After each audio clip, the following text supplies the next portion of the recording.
ആകയാലും പ്രിയപ്പെട്ടവരെ, എറണാകുളം ഒരു കുളമാണെങ്കിൽ ആലപ്പുഴ ഒരു പുഴയാണോ എന്നറിയാനാണ് എറണാകുളത്തൂന്ന് വണ്ടിയും പിടിച്ച് ആലപ്പുഴയ്ക്ക് ചെന്ന് കയറി കൊടുത്തത്. നല്ലടി നാട്ടിൽ കിട്ടൂലേ, എന്തിനാ കുറ്റിയും പറിച്ച് മെഡിഗിരിക്ക് പോണേ ചോദിച്ചാ.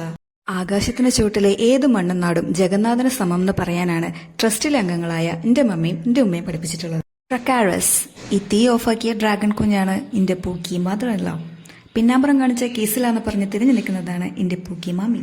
ധവള വിപ്ലവം 2.0 കഴിഞ്ഞപ്പോൾ ആ വെള്ള ടീഷർട്ട് ഇട്ട ചെറുപ്പക്കാരനായ കറവക്കാരൻ ദാമുവിനെയും കള്ളാസിനെയൊക്കെ പെറുക്കി കൂട്ടി വാരിക്കെട്ടി വീട്ടിൽ നിന്ന് 1/2 കിലോമീറ്റർ ദണ്ഡിയാത്ര നടത്തി കടലിൽ നിന്ന് ഉപ്പ് കുറുക്കാൻ പോയതാണ് ഞങ്ങൾ.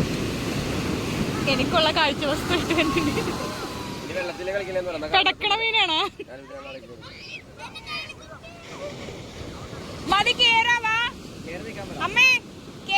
അപ്പോ ഉച്ചയിലടിക്കാൻ തുടങ്ങിയ സമയത്ത് വീട്ടുകാരെല്ലാം പെറുക്കി കൂട്ടി 5:30 വണ്ടിക്ക് നാട്ടിലേക്ക് അയച്ചു.